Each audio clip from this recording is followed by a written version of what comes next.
Hello viewers, மணத்தக்காளி கீரை கடையில் எப்படி செய்கிறதுன்னு நம்ம இப்போ பார்க்கலாம். அதுக்கு நம்ம 1/4 கப் சிறுபருப்பு, 1/4 கப் துவரம்பருப்பு ஊற வச்சு அலசி குக்கரில் போட்டுக்கலாம். இது ஊற வச்சாச்சு, அலசிட்டு குக்கரில் சேர்த்துட்டேன். அது முழுகிற அளவுக்கு நம்ம தண்ணி ஊற்றிக்கலாம். அதில் நம்ம சின்ன வெங்காயம், பூண்டு, ஒரு தக்காளி, தேவையான அளவு உப்பு சேர்த்துக்கலாம் குக்கர்லேயே.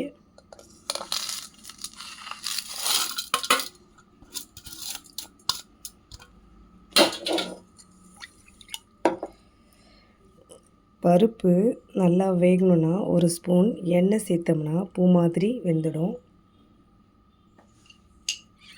எண்ணெயும் சேர்த்துக்கலாம்.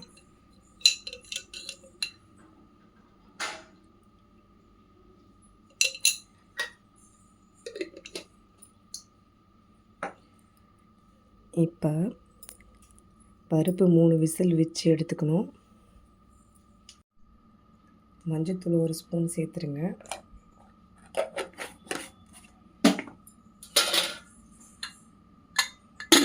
குக்கரை மூடி வேக வச்சு எடுத்துக்கலாம். கீரையை நல்லா ஆஞ்சி அலசி எடுத்துக்கணும். ஒரு முறைக்கு 2 முறை 3 முறை கூட நம்ம க்ளீன் பண்ணிக்கலாம். சுத்தமாக அலசி எடுத்துக்கோங்க.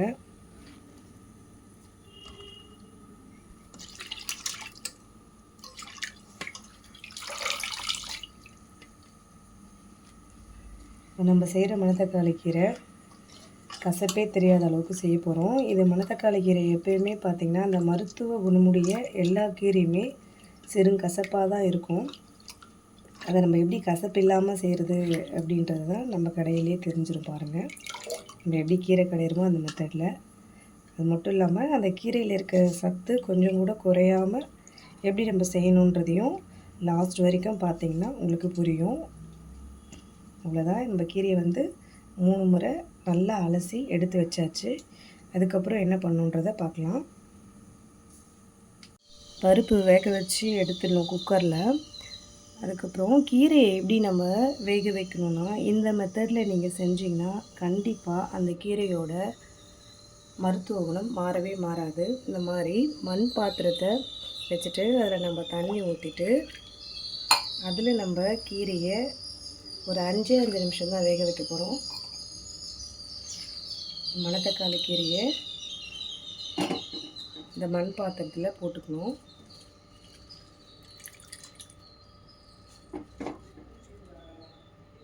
இது ஒரு 5 மினிட்ஸ் வெந்ததுனாவே போதும் நமக்கு. குக்கர்லேயே போட்டு நான் வேக வைக்கல. நீங்கள் கவனிக்க வேண்டிய விஷயம் இதுதான். பருப்பு மட்டும்தான் நான் பருப்பு, வெங்காயம், பூண்டு, தக்காளி மட்டும்தான் நான் குக்கரில் வேக வச்சுருக்கேன்.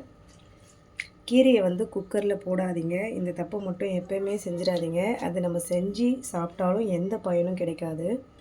குக்கரில் போடாமல் இந்த மாதிரி கீரையை ஒரு மண் பாத்திரத்தில் தண்ணி ஊற்றி ஒரு 5 நிமிஷம் வேக வச்சு எடுத்துக்கோங்க. இப்படி செஞ்சிங்கன்னா தான் எந்த ஒரு கீரையாக இருந்தாலும் அதனுடைய மருத்துவ குணம் மாறாமல் நமக்கு முழுமையாக கிடைக்கும். இதை நீங்கள் ஃபாலோ பண்ணிக்கோங்க. கண்டிப்பாக நான் சொல்கிற மாதிரி உங்களுக்கு பலன் கிடைக்கும். கீரை சாப்பிட்றதுனுடைய முழு பலன் நமக்கு கிடைக்கும். கீரை வெந்துடுச்சான்னு பார்க்கலாம். அது மேலே ஒரு தட்டு போட்டு கவுத்தி வச்சுருங்க. அப்போ தான் சீக்கிரமே வெந்துடும். கொதி வந்துடுச்சு பாருங்கள். இப்போ நம்ம கீரையை கொஞ்சம் நம்ம திருப்பி விட்டுக்கலாம். அப்போ தான் எல்லா கீரையும் நல்லா வெந்து வரும்.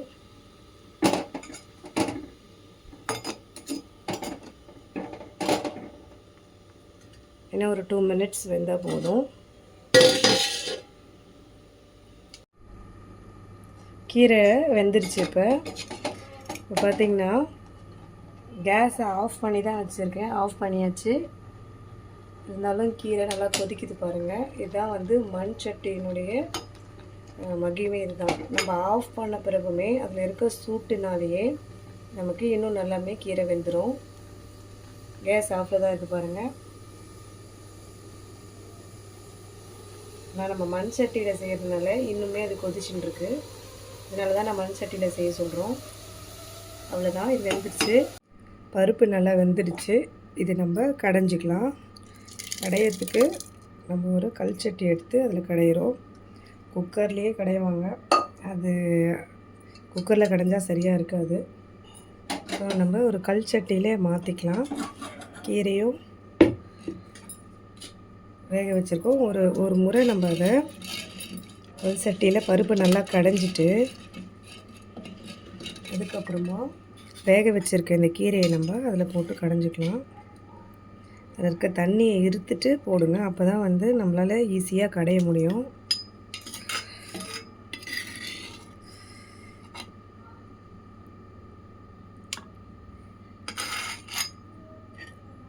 கீரையை கடைஞ்சிட்டு கடைசியாக நம்ம இந்த தண்ணியும் அதிலையே சேர்த்துடலாம். கீரை வேக வச்ச தண்ணி இது, கீழே ஊற்றிடாதீங்க.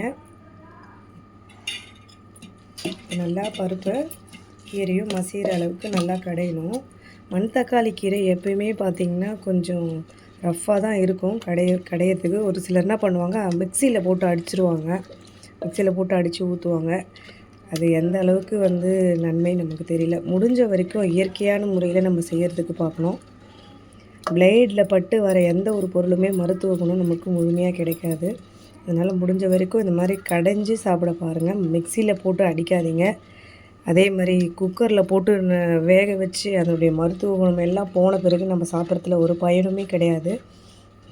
கீரை சாப்பிட்டா நம்ம அதனுடைய முழு பலன் கிடைக்கணுன்றதுக்காக தான் கீரையை செய்கிறோம் நம்ம. அதனால் இந்த மெத்தடில் செஞ்சிங்கன்னா கண்டிப்பாக உங்களுக்கு முழு பலனும் கிடைக்கும். மொத்தமாக குக்கரில் போட்டு விசில் வச்செல்லாம் வேக வச்சு கீரையினுடைய மருத்துவ குணத்தை போக்க வச்சிடாதீங்க. ஏன்னா இப்போ நான் செஞ்ச மாதிரி செஞ்சிங்கன்னா கண்டிப்பாக உங்களுக்கு முழு பலனுமே கிடைக்கும். இப்போ பாருங்கள், நம்ம கல் சட்டியில் கடைஞ்சதுனால நல்லாவே முழுமையாக வந்து மசிஞ்சிடுச்சு. குக்கரில் போட்டு அந்த கீரையை ஒரு வழி பண்ணி அது என்னமோ பண்ணுவாங்க, அது நல்லாவும் இருக்காது. அந்த மாதிரி செஞ்சும் சாப்பிடாதீங்க. இந்த மெத்தடை ஃபாலோ பண்ணுங்கள். நம்ம ஒவ்வொரு வீடியோவும் எடுக்கும்போதும் நேரம் நம்ம செலவு பண்ணி தான் எல்லாருமே யூடியூப்பில் போடுறோம். அதனால் பார்த்துட்டு அப்படியே போயிடாமல் பிடிச்சிருந்தா கண்டிப்பாக ஒரு லைக் போட்டுருங்க. நம்ம சேனலுக்கு சப்ஸ்கிரைபும் பண்ணிவிடுங்க. ஏன்னா ஒவ்வொரு வீடியோவும் ஷூட் பண்ணும்போதுமே வந்து நேரம் காலம் எல்லாமே நம்ம வந்து செலவு பண்ணி தான் செய்கிறோம். பேசும்போது ஒரு சில வார்த்தைகள் தவறி வரும், மறுபடியும் அதை கட் பண்ணி மறுபடியும் சொல்லி எல்லாமே வந்து அப்படி தான் போடுவாங்க எல்லா யூடியூப் சேனல் வச்சுருக்கவங்களுமே. ஸோ பார்த்துட்டு அதை அப்படியே கடந்து போயிடாதீங்க. பிடிச்சிருந்தால் கண்டிப்பாக சப்ஸ்கிரைப் பண்ணிவிடுங்க, லைக் பண்ணிவிடுங்க. அதனால் உங்களுக்கு எந்த ஒரு பிரச்சனையும் இருக்க போகிறதில்ல. எல்லாருக்குமே அது நன்மை தான். நன்மையான ஒரு விஷயங்கள் சொல்லும்போது அதை நம்ம வெறும் பார்த்துட்டு போகாமல் அதுக்கு ஒரு லைக்கும் சப்ஸ்கிரைபும் போடுறது நல்ல விஷயம்னு நினைக்கிறேன். சரி, கடைஞ்சாச்சு. நம்ம இதை எப்படி நம்ம தாளித்து கொட்டுறதுன்னு பார்க்கலாம். தாளிக்கிறதுக்கு இரும்பு கடாய் தான் நாங்கள் யூஸ் பண்ணுறோம். நல்லெண்ணெய் ஊற்றிக்கலாம் 2 ஸ்பூன் தாளிக்கிறதுக்கு. தட்டி வச்சுருக்க சின்ன வெங்காயம், தாளிக்கிறதுக்கு காஞ்ச மிளகாய் 2, வடாகம் வச்சுருக்கேன். இதுதான் வச்சு தாளிக்க போகிறோம்.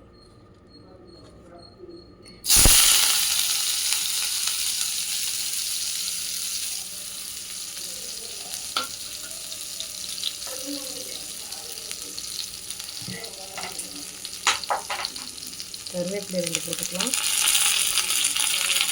காஞ்ச மிளகாய், வடாகம் இருந்தால் சேர்த்துக்கலாம், இல்லைன்னா வெங்காயமே போதும்.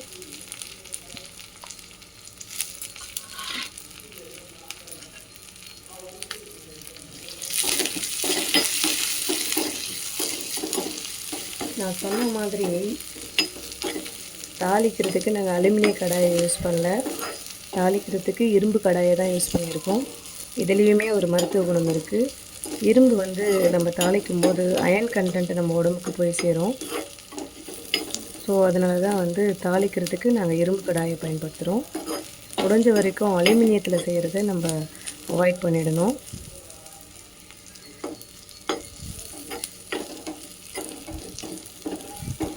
அவ்வளோதான், நல்லா வதங்கிடுச்சு. இப்போ நம்ம அதை கடைஞ்சி வச்சுருக்க கீரையில் சேர்த்துடலாம். நம்ம கீரை தண்ணி எடுத்து வச்சுருந்தோம் இல்லைங்களா, அந்த கீரை தண்ணியும் கடைஞ்சதுக்கப்புறம் இதிலே ஊற்றிடலாம். அதுக்கப்புறம் தாளித்து வச்சுருக்க அந்த தாளிப்பையும் கீரையில் சேர்த்துடலாம். இப்போ நம்ம செஞ்சுருக்கிறத பார்த்திங்கன்னா உங்களுக்கு தெரியும், கீரையினுடைய நிறம் மாறி இருக்காது, அதே பச்சை கலரில் தான் இருக்கும். இதுதான் நம்ம கீரையினுடைய கடையல் ஸ்பெஷலே. பார்த்திங்கன்னா கீரையினோட கலரு பச்சை கலராக இருக்கும். அந்த கலர் மாறாமல் நம்ம கீரையை கடைஞ்சிருக்கோம்.